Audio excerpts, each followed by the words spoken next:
Hello, good morning, good afternoon, actually. Happy Wednesday. We are coming to you live on our Wednesday time. And I am excited because we are entering into such a beautiful time. And I have a few things to share with you and some exciting news about counting the Omer together. So I'm so super excited. So I just wanted to focus today a little bit on the messianic significance of Pesach, which we know that means the significance of Jesus on Passover, right? So a lot of entering into this, aligning with the Hebrew calendar, aligning with the amazing Hebrew festivals. As a Christian for a long time, has opened up my mind to so much of the richness of understanding the depths of the roots of what I've believed for most of my adult life. I became a Christian later in life. I was 28. I didn't grow up with that. So I definitely became a Christian later. So it's amazing now to read and understand things from this perspective. And in our book, we talk a lot about, if you haven't gotten one of these, get one. There's so much in here, so much great information. But we talk a lot about understanding the difference between a Hebrew mindset and a Greek mindset. And so much of what we learn in church today is connected to a Greek mindset, because that's the New Testament. There's just a lot of that in Americanized Christianity. And so when you start to understand that, and you start to understand the history of the Hebrew, when you read the New Testament, you're going to have things jump out at you that you never saw before, you never noticed before. So it's really interesting to see, as a Christian, like, what is the importance of celebrating Pesach, or Passover. So I'm going to call it Pesach. Okay. So first of all, I just wanted to point out today all of the ways that the symbolic clues were fulfilled by Jesus, by Christ. So John the Baptist introduced Jesus by saying, "Behold the Lamb of God who takes away the sin of the world."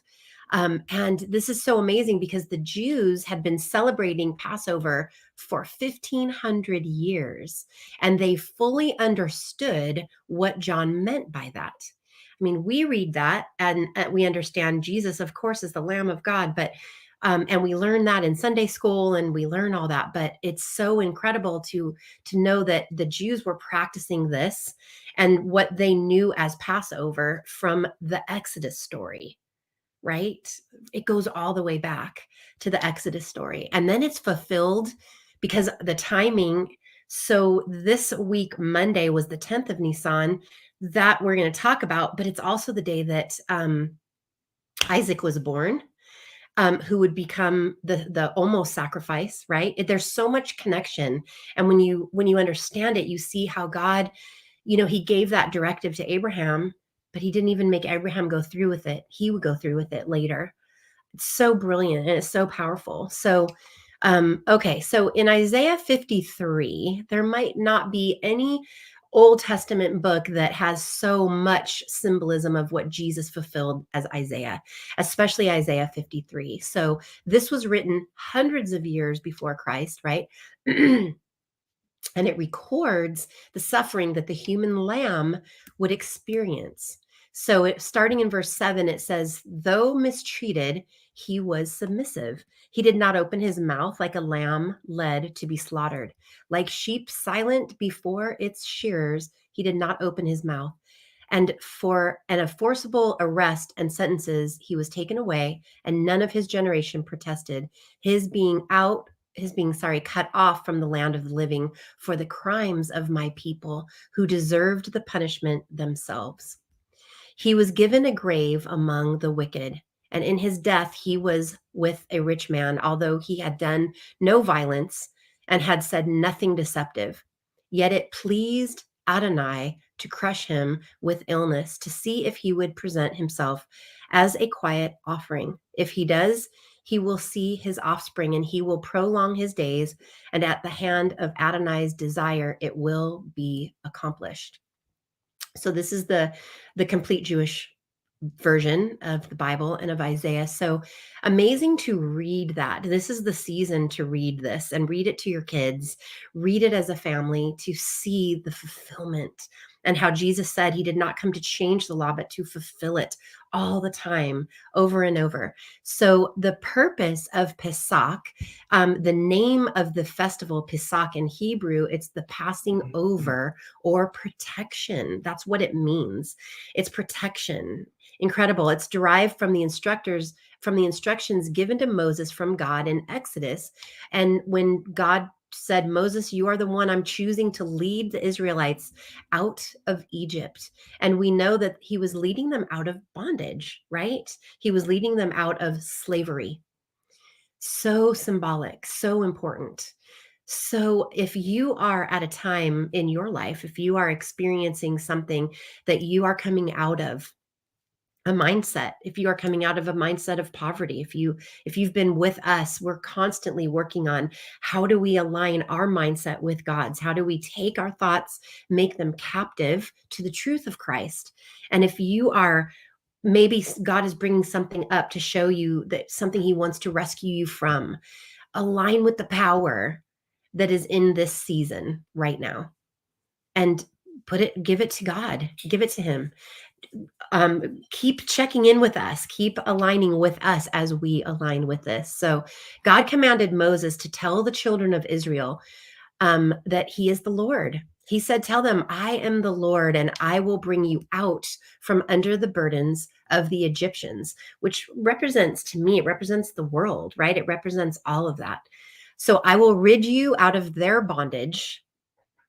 Love that. I think that is so powerful. It's the world's bondage, and we're separated from that. We don't have to carry that. We don't have to own that. He's saying, I will rid you out of their bondage, and I will redeem you with a stretched out arm and with great judgments. And I will take you to me for a people, and I will be your God. And you shall know that I am the Lord your God that brought you out from under the burdens of the Egyptians. And I will bring you into the land that I did swear to your forefathers, to Abraham, Isaac, and Jacob, and I will give it to you for a heritage. And he finishes it by saying, I am the Lord. Like, I am it. I am the one. What I say goes. And we can align with that truth, or we can align with a lie. And it's not that simple, I know. But when we step into this truth of believing this, believing first of all who we are in him, and he is the one that's saying, this is what's true. I am God. I created it all. And I chose you to be taken out from that. So Passover is establishing, it's a new beginning for Israel, a brand new beginning. This festival ushers in spring, like we talked about a lot last week. It's celebrated on the 14th of Nisan, which we're counting down. What are we on today? We're on the 12th. So today is Wednesday. So Friday at sundown begins Pesach, begins that. So it's each of the three pilgrimage festivals, Passover, Pentecost, and the Feast of Tabernacles, have an agricultural basis as well as a historical significance. So these were festivals. They were a pilgrimage. Everyone made a pilgrimage into Jerusalem on those 3 times of the year. That's a big deal. It's not just getting in your car and fighting traffic to get somewhere. This was days long from wherever you lived to get there. It was quite a journey, quite a pilgrimage. So many things are celebrated during Passover. So it includes, like it said, what was going on at the time, right? So it includes the end of the rainy season and the beginning of a growing season. So think about that. We've been in winter, and it's been winter and raining. You don't see a lot happening up above. Right now, you see flowers blooming, which is so beautiful. Spring is most definitely my favorite time of the year, especially since moving to Austin, because it's just beautiful everywhere. But it's the beginning of a growing season. So the things that have been planted, that have been being nurtured down underneath the soil, are going to start to pop up. And that is true in your life. It's a growing season. It's a new lambing time. So the new lambs were being born, and the exodus of the Israelites from Egypt. So these were all happening at this time. And so it cannot be overemphasized enough as to how foundational Passover is in God's eternal redemption plan. This is the the shadow, right? Or I shouldn't say that. This is the foreshadowing of what was to come with Jesus. So it's so important. And that's why it's so important as Christians that we talk about this, that we learn about it, that we teach our kids about this. Okay, so it's only Nisan can be the first month in God's calendar. Though the other cycles and aspects of life in God and in Him are important, it's the sacrifice of the lamb that gives it all meaning. This is it. This is the most important, right? So, except for the sacrifice of the Passover and the blood on the doorposts, Israel would have suffered the same fate as the Egyptians. So, even though they believed in God, or whatever they were doing, if they did not have that blood over their doorposts, they would have suffered the same fate that the Egyptians suffered. Think about that. Think about the power of Jesus's blood in our lives as Christians. Without that, our works would amount to nothing. It's powerful to think about. It's so important to grasp, right? Okay, so the promises of Abraham, Isaac, and Jacob would have become void. With no Passover sacrifice and with no blood on the doorpost, then no Torah would have been given and no other celebrations could have followed. There would have been no basis for the Messiah, our Passover, right? To be sacrificed on the anniversary of that momentous occasion. We would have no hope, that we would have no power. So the command, though, was obeyed and deliverance was accomplished. And for us, this first month is the most important of all months because it's truly the beginning of all spiritual life. Think about that. Just let that set in. Everything that God had done for his people up until that point would not have mattered. It would have ended if it wasn't for that moment in time where the Israelites obeyed and put the blood on the doorposts for them to step into the next chapter, the next, whatever you want to call it, of the story. That's why it's so important to the redemptive plan of God's story, which is our story. So God directs parents, us, all of us, this special night of the year to take on the role of teacher and pass down the history of Exodus from Egypt to the future generations. This ceremony not only looks back on the miraculous story of God delivering his people, but it also presents the promise of Messiah's death and resurrection. It's an exciting experience centering on the mixture of ritual foods, the matzah, bitter herbs, the wine, and the rest. It's so cool. I remember when we first did Passover and don't do it at a table, do it on couches, do it around a coffee table where people can recline, because that's what they were doing. They were reclining, they were resting, and they were drinking the wine. It was a process. The evening meal, it was a process. So it's so amazing. So how it all provides a lasting link through the march of history, through all that time.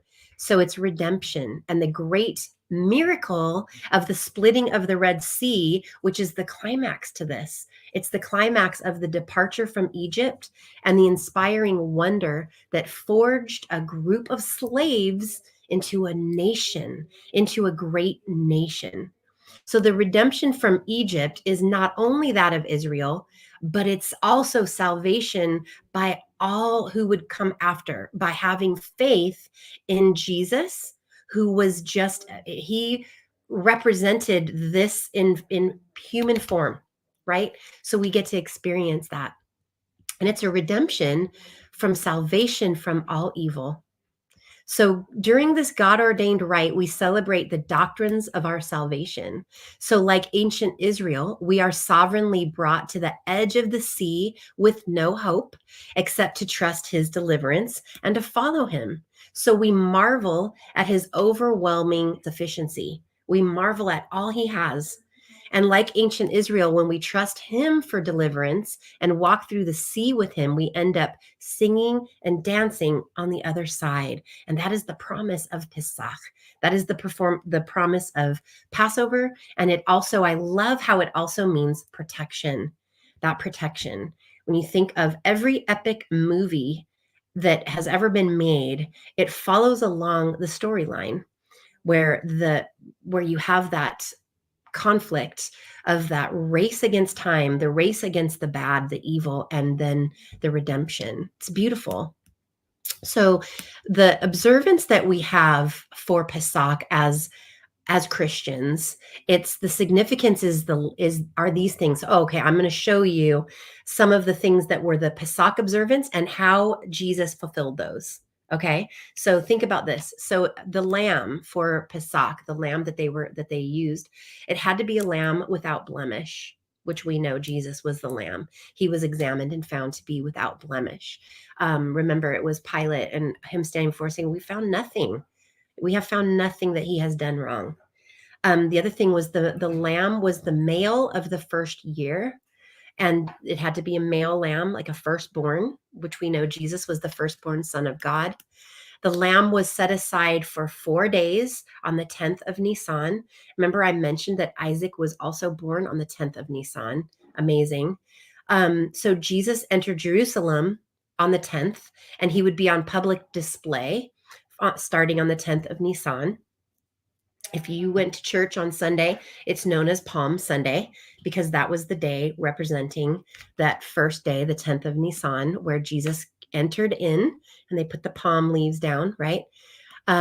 So the penalty was imposed the moment the lamb was chosen. So on that day, that lamb was chosen that was going to be the sacrifice, right? So the penalty was imposed on that lamb, and Christ received the death penalty for us, for our sin, before he was born. They knew that that was what he was going to do. He knew. Another thing was the lamb was killed early in the evening at 3 p.m. on Pesach, on that Friday. It would be killed in the evening at 3 p.m. Jesus died in the 7th hour at 3 p.m. That is when his last words were, "It is finished." And his spirit, he died on the cross at 3 p.m. Another one, the blood of the lamb applied to the door to save the Israelites' firstborn, because that was all the firstborn were killed that day. And the blood of Christ saves us, the body of lamb. It saves us, right? We know that his blood is what saves us. So the body of the lamb must be eaten on the same night. That was another rule that they had. So the lamb had to be slaughtered at 3 p.m. and eaten that same night. Jesus was crucified, suffered, and died on that same night that happened for him. And then lastly, no work was to be done on the Passover. The Israelites could not save themselves. Even if they had spent all night in prayer, the destroying angel would have slain their firstborn if the blood was not on the door. And that's so foundational to what we were talking about, because our works will not save us. It is not that. It is the blood of Jesus that saves us. We can't do anything to prove it, to make it right. We just want to be aligned with that and obeying that it is the blood of Jesus that saves us, not our works. So understanding the blessings, understanding that is why it's so important that we're not taught this in church. We don't talk about this. In fact, like we talked about last week, so much of what we've come to believe as Christians is that Christians actually replaced the Israelites and the Jews as God's chosen. It's taught. It is taught. It's so far from the truth, though. It's so far from the truth. We are grafted into it. We are grafted into what God promised Abraham, his covenantal promise. It's so important. Okay, so he lays it all out in the Bible and the promised blessings when we do align with that. God is big on covenants. This is a huge covenant, right? He's big on that. And if we don't understand what those are, then we are missing the blessing. We are missing the relationships, because covenants are what hold God's eternal redemptive story together. And that is the beauty of aligning with the months, because there's so much in each month. And when you align with that, you can connect to your journey. You connect to, maybe even if you know the timing, you understand, okay, there's a time to prepare. And then there's a time that the harvest is going to be there, right? There's all of those times. So whatever is happening in your life, you want to align with all of these timings of God. And so I'm super excited, and I'm going to share more stuff in here for Passover. If you haven't ever done a Seder, I shared a video from Kurt Landry. There's tons of stuff out there. There's tons of stuff even on Pinterest to learn. And I'm going to share some pictures of our Seder plates that we've done in the past. It's so fun. And do a Seder, do it with your family, invite some friends over, have a Seder, do the experience of going through. There's Hadagas that you can download that give you like, it's a guide that takes you all the way through. Don't worry about doing it wrong or not doing it right. There's so much powerful stuff in there. Do the prayers, try to say them in Hebrew. It's so powerful. I'm learning the prayers in Hebrew, and it's amazing when you say those. And even if you're giving it your best shot, doesn't have to be perfect. That's for sure not who God is. um, and I'm really excited because the day after Passover, we start counting the Omer, and we're going to be doing that. And I know that we've been talking about we do spring coaching and all the seasonal coaching, right? And I have been wrestling. Actually, I've been wrestling with this for a couple weeks, like how to do this time. There's so much that is going on in my life right now, that I feel a bit overwhelmed with all of it, with all of it. And I kind of feel like, God, I just want to connect to you. I want to do the Omer. And so I've decided that for the coaching for spring, we're going to be very chill, and we're just going to be counting the Omer in our self care, soul care sanctuary group. I'm not really going to be focusing a lot on coaching with it this season. I feel like there's so much happening with Landry.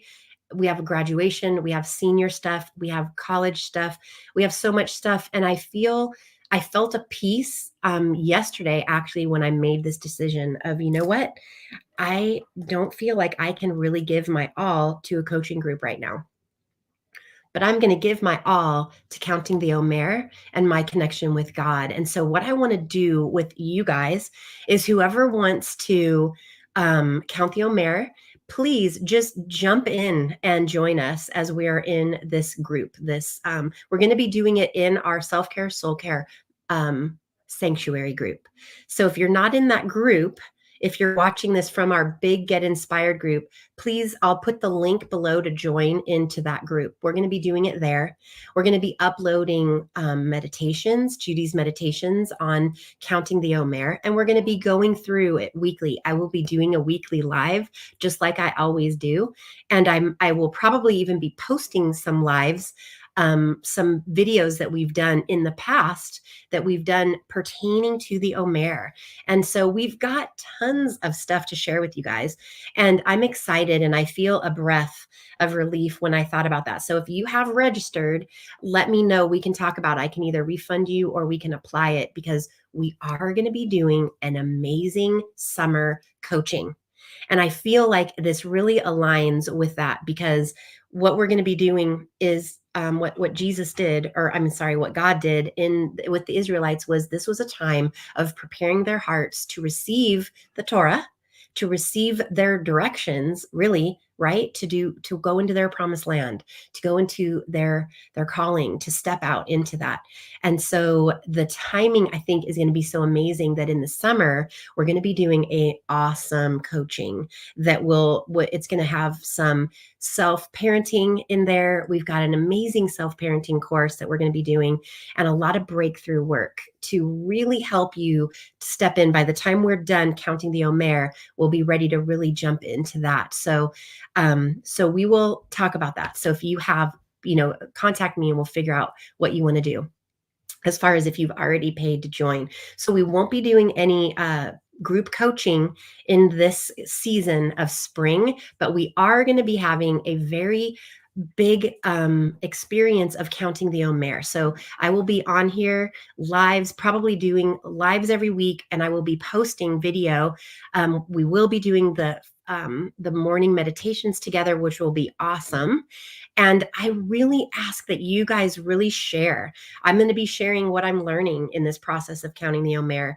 I'm excited. This is going to be my third time really going through, and I know that God has so much in store. So on Saturday, we will be kicking it off. And the first week, we start off celebrating God's love. And I'm getting the pages in the book. If you have the book, it is starting on page 128. And so the first week will be love. So the first day we're going to look at love, and then how all of these pertain to love, so that it's a healthy version, right? So there's discipline in love, there's compassion in love, there's endurance in love, there's humility in love, there's bonding in love, and finally there's sovereignty or nobility in love. So I'm inviting you to do that. If you have friends that want to do it, you can invite them into the Self-Care Soul Care Sanctuary group. I know that I'm excited because in the last, I don't know, 3 or 4 days, we've already had about 8 people join in there. So thank you for sharing about all this. I'm excited to do this with us. And I really feel like God is calling us higher in this season of spring, and also for the community and for the connection. I'm definitely excited for that. And I have missed that because we do this seasonally. So I'm excited. So all you have to do if you want to join us, is join us and come and be there. On Saturday, we will be doing a live at 11:11 Saturday morning. That's Central Time. And we'll be kicking off the counting of the Omer. If you want, the My Omer app is what we'll be using. It's a free app. You can download that. And we will be it helps because there's a lot of great information in there. And it's a daily prompt, which is very helpful all the time. And so we're going to call this the Omer Experience. And actually what I'll do is maybe I'll post something today that you can just share out with people if they want, or just to ask them to join the group. And we'll be kicking that off on Saturday. So enjoy your Passover. We're going to be celebrating actually Passover on Saturday because it worked out better for some of our friends' schedules. And so it's still considered the first 24 hours within Passover. And because of Jesus, we have freedom. We have the freedom. And Passover lasts 8 days. So enjoy that. Enjoy this time. And I look so forward to counting the Omer with you guys and growing in our faith, growing in our understanding of who we are to God and who God is for us.